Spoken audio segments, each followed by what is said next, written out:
रोज असली में खोलता था, झूठ मूठ का खोल। अब धोबी ने उसके गले में हाथ डाला, गधे को लगा में खुल गया, गधा चल पड़ा। गधा बंधा हुआ नहीं था, लेकिन उसने मान रखा था मैं बंधा हुआ हूं। सच कहें तो वो गधा और कोई नहीं है। वो गधे कौन है? वो गधे हैं हम सब। वो गधे हम सब हैं जो माया मोह से बंधे नहीं हैं, फिर भी अपने आप को मान लेते हैं कि हम माया मोह से बंधे हुए हैं। आप क्या कहते हो? हम जिम्मेदारी से बंधे हैं, हम गृहस्थी से बंधे हैं। अरे कौन बंधा है? आज आपकी मौत आ जाए तो आप कहोगे यमराज से कि मैं बंधा हूं, मैं नहीं जाऊंगा। अरे मौत आएगी तो तुरंत जाना पड़ेगा, जैसे खड़े हो वैसे जाना पड़ेगा। आप बंधे नहीं हो, लेकिन मान बैठे हो कि मैं बंधा हूं उस गधे की तरह। ऐसे ही जैसे वो गधा बंधा नहीं था पर मान रहा था, ऐसे आप शरीर नहीं हो, लेकिन अपने आप को शरीर मान बैठे। मैं शरीर हूं। मैं कौन हूं? मैं कौन हूं? मैं आत्मा हूं, लेकिन अज्ञानवश हम कहते हैं कि मैं शरीर हूं। ये हाथ मेरा है, ये मेरा है, ये सब मेरा है। ज्ञानी जन कहते हैं शरीर अलग है, आत्मा अलग है। मरने के बाद आप शरीर के टुकड़े टुकड़े कर दो, दर्द होता है? होता है? नहीं होता ना। शरीर को भी दर्द नहीं होता और आत्मा को भी कष्ट नहीं होता, तो फिर कष्ट किसे होता है? सुख दुख किसे होता है? सुख दुख का भोक्ता कौन है? ये प्रश्न किया है राजा रहुगण ने भरत जी से। तब भरत जी ने जवाब दिया कि देखो, हमारे देश में एक महान वैज्ञानिक हुए हैं जिनका नाम है आर्यभट्ट, जिन्होंने शून्य हम सबको दिया है। एक सज्जन ने हमसे प्रश्न किया कि महाराज जी, आर्यभट्ट को तो अभी मात्र 600 वर्ष हुए हैं। 600 वर्ष के लगभग आर्यभट्ट जी को हुए हैं, मतलब 600 वर्ष पहले शून्य आया। तो क्या इसके पहले शून्य नहीं था? क्या इसके पहले 10 नहीं था, 11 नहीं था, 12 नहीं था, 13 नहीं था, 14 नहीं था? अब आर्यभट्ट से 9 तक तो था, पर 10 नहीं था, क्योंकि शून्य नहीं था। शून्य होगा तो 10 होगा, तो शून्य तो था ही नहीं। आर्यभट्ट जी ने शून्य दिया, और आर्यभट्ट जी को आए अभी मात्र 600 वर्ष के लमसम हुआ है।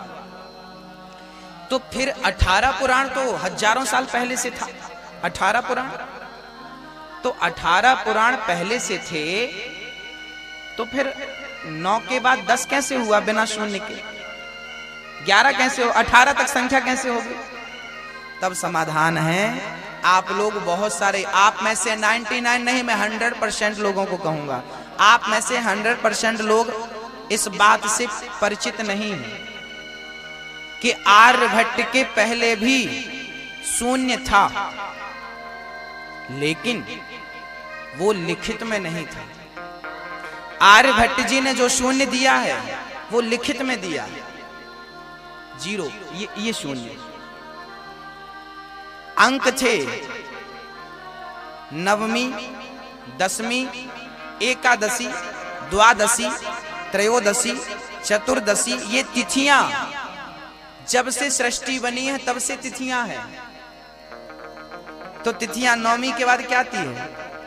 10वीं आती है। 10वीं के बाद क्या आती है? एकादशी आती है। हाँ, पहले संख्याएं थी, लेकिन लिखित पर नहीं थी, लिखित में नहीं थी। लिखित में शून्य श्री आर्यभट्ट जी ने दिया। ऐसे महान गणितज्ञ।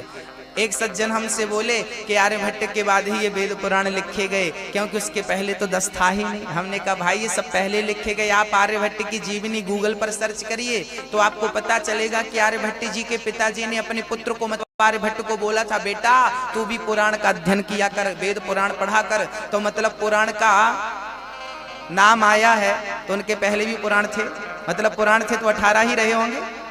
18 पुराण है। हाँ, आर्यभट्ट जी ने जो शून्य दिया है वो लिखित पर नहीं था हमारे पास। जैसे हम पहले कहते थे रावण के पास विमान था, पुष्पक विमान, पर हमारे पास प्रमाण नहीं था ना कैसा रहा होगा वो विमान। लेकिन आज के वैज्ञानिकों ने जब विमान बना के खड़ा कर दिया तब पता चला यार ऐसा ही वो भी रहा होगा। कुछ अंतर रहा, ये डीजल पेट्रोल से चलता, वो बिना डीजल पेट्रोल का चलता था, वो संकल्प विकल्प से चलता था, तो वैसा ये बन गया। तो इससे उसकी कल्पना की जा सकती है या उससे इसकी कल्पना हुई। तो शून्य जो है ये तो था, लेकिन आर्यभट्ट जी ने इसे लिखित किया, ये जीरो दिया, ये शून्य का आकार ये है शून्य। एक बार आर्यभट्ट जी के जीवन में एक घटना घट गई, उस घटना से मैं आपको रूबरू कराता हूं। एक बार क्या हुआ, आर्यभट्ट जी को कैंसर हो गया। तुरंत वैद्य जी के पास गए, उस समय डॉक्टर थे नहीं, वैद्य जी थे। वैद्य जी ने नाड़ी पकड़ी, बोला कि आपको तो जल्दी ऑपरेशन करना पड़ेगा और ऑपरेशन के लिए आपको चीरा लगाना पड़ेगा। उस जमाने में शून्य का इंजेक्शन नहीं था। आज का डॉक्टर शून्य करके ऑपरेशन करता है, बट उस जमाने में शून्य नहीं था। तब आर्यभट्ट जी के सामने चुनौती खड़ी हो गई कि ये जाम ऐसे चीरा लगाएगा दर्द तो ज्यादा होगा। आर्यभट्ट जी बोले आप करो ऑपरेशन, में अपना काम करता हूं। आर्यभट्ट जी बहुत बड़े गणितज्ञ थे, गणित के बहुत बड़े ज्ञानी थे, विज्ञानी थे। आर्यभट्ट जी ने अपने दिमाग में एक बहुत कठिन प्रश्न खोज लिया और लेट गए और उसका समाधान खोजने के लिए अपने पूरे दिमाग को वहां लगा दिया। यहां डॉक्टर ने, वैद्य जी ने चीरा लगाया, ऑपरेशन जो भी किया और दवाई लगा करके टांके लगा दिए। तब तक आर्यभट्ट जी को उनके प्रश्न का उत्तर मिल गया। वो बैठ गए और जब वो बैठे तब उन्हें एहसास हुआ कि यहाँ कुछ हुआ है। देखा तो यहाँ पर कटा हुआ था, दर्द होने लगा। आर्यभट्ट जी से वैद्य जी ने बोला कि मैंने चीरा लगाया, आपको दर्द नहीं हुआ? अब आप उत्तर दीजिए कि दर्द क्यों नहीं हुआ? क्योंकि आर्यभट्ट जी का मन कहीं और था। अर्थ क्या है?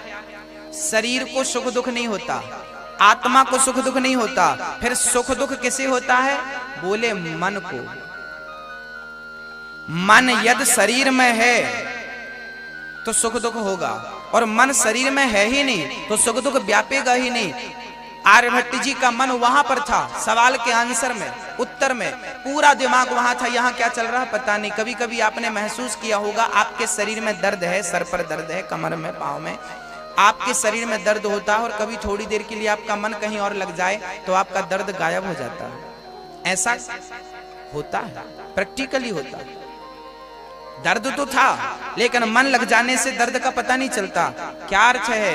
दर्द तो था पर मन दर्द पर नहीं था, मन बाहर हो गया। ऐसे ही मन यदि शरीर में लग के रखोगे, लगा कर रखोगे तो शरीर की हर प्रतिक्रिया, हर सुख दुख आपको अनुभव होगा। लेकिन मन भगवान के श्री चरणों में यदि लगा दोगे तो शरीर का कोई भी सुख दुख आपको परेशान नहीं करेगा, कोई भी सुख दुख व्यापेगा नहीं। ये है उच्च कोटि का ज्ञान जो भरत जी ने राजा रघुगण को दिया। राजा रघुगण ने तो एक प्रश्न और किया है कि बटलोई रखी चूल्हे के ऊपर, चावल रखा तो पहले चावल गर्म होगा, पहले बटलोई गर्म होगी, फिर पानी गर्म होगा, फिर चावल बने गर्म होंगे, फिर भात बन जाएगा, मतलब वो सिद्ध हो जाएगा। तो भाई इंद्रियों से लेकर के, शरीर से लेकर के आत्मा तक वो सुख दुख पहुंचता होगा। तब भरत जी ने बोला कि भाई चावल आपने पकाने के लिए रखे हैं तो चावल तो पक जाएंगे, लेकिन चावल में यदि एक आध कंकड़ रह गया तो क्या कंकड़ पकता है? 1 घंटे तक चावल पकाओ, चावल पक जाएंगे, चावल पक के भात बन जाएंगे, लेकिन उसके अंदर जो कंकड़ होता है वो नहीं पकता। ऐसे ही जैसे आग से बटलोई गर्म होती है, बटलोई के अंदर पानी गर्म होता है, फिर पानी के बाद चावल गर्म होता है, फिर चावल गर्म होकर के वो भात बन करके सिद्ध हो जाता है, लेकिन इन सब का असर कंकड़ पर नहीं होता। ऐसे ही इंद्रियों से शरीर, शरीर से अंतःकरण, लेकिन आत्मा कंकड़ की तरह है। शरीर का क्या हाल है, शरीर के साथ क्या हो रहा है, इंद्रियों के साथ क्या हो रहा है, इन सब का प्रभाव कभी आत्मा पर नहीं पड़ता, क्योंकि आत्मा तो बटलोई का वो कंकड़ है। आत्मा पर इंद्रियों का कोई प्रभाव नहीं पड़ता, वासनाओं का कोई प्रभाव नहीं पड़ता। आग कितनी भी गर्म, कितनी भी तपाए बटलोई को, कोई फर्क नहीं पड़ने वाला कंकड़ को। आत्मा निर्विकार है। शरीर से आत्मा अलग है। मैं शरीर नहीं हूं, मैं आत्मा हूं।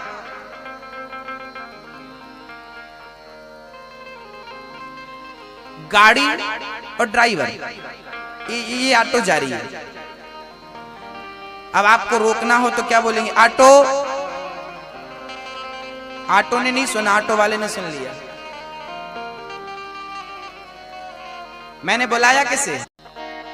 ये सुनने में इतनी बढ़िया लगी बात, तो चरितार्थ करने में जीवन कितना बढ़िया हो जाएगा, कल्पना करो। मैं संसार के हर सुख दुख से परे हूं, लेकिन बात वो आ जाती है ना कि गधा बंधा नहीं था पर मान रहा था। मैं शरीर हूं नहीं, लेकिन मान रखा हूं मैं शरीर। मैं अनिरुद्धाचार्य हूं, मैंने मान लिया। आपने मान रखा है कि आप सीता हो, गीता हो, फलाने की बहू हो, फलाने की माँ हो, फलाने की ये हो। आपने मान रखा है, जबकि आप कुछ भी नहीं हो किसी की। आप 5 तत्वों की बनी हो। छित जल पावक गगन समीरा, पंच रचित अति अधम शरीरा। हम सब 5 तत्वों से बने हैं। समझ रहे हैं? किस किस से बने हैं हम? पृथ्वी, जल, वायु, अग्नि और आकाश। इन 5 चीजों से बने हैं और इन 5 में ही समा जाएंगे। ना हम किसी के पुत्र हैं, ना पिता है, ना किसी के भाई है, ना किसी के ये रिश्ते नाते हैं। भाई, रिश्ते नाते। भरत जी ने जब इस प्रकार का उच्च कोटि का ज्ञान दिया, राजा रघुगण श्री चरणों में आकर गिर पड़े। महाराज, आप तो बड़े ज्ञानी हो, मेरा कल्याण कैसे होगा? भरत जी बोले कि जो जिस प्रकार का पाप करता है उसे उस प्रकार के नरक में जाना पड़ता है। 28 प्रकार के नरक होते हैं। जो व्यक्ति दूसरों के धन का हरण करता है वो रौरव नरक में जाता है। उस नरक में ऊपर सूर्य का प्रकाश है, नीचे से आग जल रही है और वहां जमीन तांबे की है। उसमें हमें दौड़ाया जाता है, ऊपर से गर्मी, नीचे से गर्मी, और तड़पना होता है। प्राणी तड़पता है, परेशान होता है। जो व्यक्ति दूसरों की स्त्री का संग करता है, जो स्त्री का या पुरुष का संग करता या करती है, उसे महारौरव नरक में जाना पड़ता है। वहां लोहे का पुरुष, लोहे की स्त्री है, वहां दोनों से भेंट कराई जाती है। जो व्यक्ति मांस का भक्षण करता है उसे कुंभीपाक नरक में जाना पड़ता है। वहां बड़ी बड़ी कढ़ाइयां हैं, वहां तेल उबल रहा है और हम सबको पकड़ के जीरे की तरह उस कढ़ाई में डाल दिया जाता है। जैसे जीरे को आप छौंकते हो, मांस को आप तलते हो, ऐसे आपको वहां पर डाला जाएगा। जैसी करनी वैसी भरनी। आपको लगता है कि हमने कर लिया, कोई देखने वाला नहीं है। अरे चींटी को मारने का पाप है, तो फिर आप मुर्गी, मछली, अंडा, फलाना ठिकाना खाते हो तो राम जाने कौन से नरक में जाओगे। इसलिए मांस मत खाना। खाने को रोटी नहीं है क्या? रोटी नहीं है। अरे रोटी से महंगा मिलता है मांस। रोटी सस्ती मिलती है। और रोटी त्याग कर मांस खाओगे तो आप नरक जाओगे और वहां ये यातनाएं भोगनी पड़ेंगी। कोई बचाने वाला नहीं है। इसलिए पाप मत करना। पापों की सजा तो भोगनी पड़ी है भक्तों। पितामह भीष्म जैसों को भोगनी पड़ी, हमें और आपको क्यों ना भोगनी। इसलिए पापों से बचिएगा, है ना। अब तो डर गए परीक्षित जी महाराज। महाराज, मुझे भी नरक जाना पड़ेगा, बताइए नरक जाने से कैसे बचा जा सकता है। तब सुखदेव जी बोले कि नरक जाने से बचना हो तो भगवान के नाम का सहारा ले लो। एक ही उपाय है, कलयुग केवल नाम आधारा, सुमर सुमर नर उतरहि पारा। कलयुग में एक ही उपाय है। कैसे? श्री सुखदेव जी कहते हैं, एक अजामिल नाम का ब्राह्मण था। कान्यकुब्जे ध्वजः कश्चित् दासी पतेरजामिलः नाम्नः नष्ट सदाचारो दास्याः संसर्गे दूषितः। कान्यकुब्ज देश में एक अजामिल नाम का ब्राह्मण था। एक दासी से विवाह कर लिया। उस नारी के चक्कर में पड़ करके अपना धर्म बिगाड़ लिया, सारे पाप करने शुरू कर दिए। उस नारी से उसके पुत्र भी हुए। अजामिल चोरी करता, पाप करता, सारे दुष्कर्म, सारे पापाचार करता। एक दिन अजामिल के गांव में कुछ महात्मा आ गए। महात्माओं ने किसी से पूछा, भैया यहाँ हमें रात विश्राम करनी है, बताइए भोजन प्रसादी कहाँ मिलेगी। गांव के कुछ बच्चों ने मजाक करते हुए अजामिल का घर बता दिया। बाबा जी वहां चले जाओ, आपको वहां बढ़िया खातिरदारी हो जाएगी। महात्मा जी गए, अजामिल के घर में भिक्षा मांगी, भिक्षाम देही। अजामिल की पत्नी बाहर आकर रोने लगी, महाराज मेरे घर की भीख मत लो, मैं बड़ी पापनी हूं, आपका धर्म नष्ट हो जाएगा। संत बोले, देख बेटी, गंगा में हजारों नाले रोज जाकर मिलते हैं। गंगा कभी नाला नहीं बनती, बल्कि नालों को गंगा बनाकर पवित्र कर देती है। ऐसे ही संत तेरा खाएंगे तो संत अपवित्र नहीं होंगे, बल्कि संत तुझे पवित्र कर देंगे। कच्चा अन्न दे दे। संतों ने पक्का नहीं लिया, कच्चा आटा ले लिया, थोड़ा भोजन प्रसादी की सामग्री ले ली और घर के सामने के वृक्ष की छांव में संतों ने बढ़िया भोजन प्रसादी बनाई और भोजन बनाकर भोग लगाया। और अजामिल तब तक आए। अजामिल बोले, बाबा जी जल्दी से खा पी लिया, जल्दी से निकलो। कौन हो तुम? मैं इस घर का मालिक हूं। संतों ने बोला, हमने इसकी रोटी खाई है, इसका कल्याण करना जरूरी है। संत बोले, चल यहाँ बैठ, ये प्रसाद खा। अजामिल बोला, मैं नहीं खाऊंगा। पत्नी बोली, खाओ। खाया अजामिल ने। संत बोले, बेटी मैं देख रहा हूं तू गर्भवती है, जब तेरा पुत्र हो तो उस पुत्र का नाम तुम नारायण रख देना, और कोई दक्षिणा नहीं चाहिए मुझे। तुमने भोजन कराया है, दक्षिणा के रूप में मुझे ये वचन दो कि तुम अपने पुत्र का नाम नारायण रखोगी। अजामिल बोला, मैं नहीं रखने वाला नारायण, मैंने तो इंग्लिश नाम सोच रखा है, मैं नारायण नाम रखने वाला नहीं। पत्नी बोली, सुनो जैसा कह रही हूं करो। अच्छा, पत्नी के वश में जो पति होता है ना, पत्नी अच्छे मार्ग में ले जाए तो वो अच्छा भी बन जाता है, लेकिन पत्नी अपने वश में करके उससे उल्टी काम कराती है। हमें ये लाओ, हमें वो लाओ, हमें ये लाओ। यदि उसको सही मार्ग में ले जाए ना तो वो सही भी चला जाता है।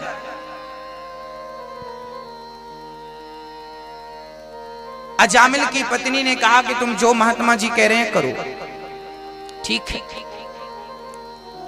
अजामिल के घर में कुछ दिनों के बाद संतान हुई, नाम रखा नारायण।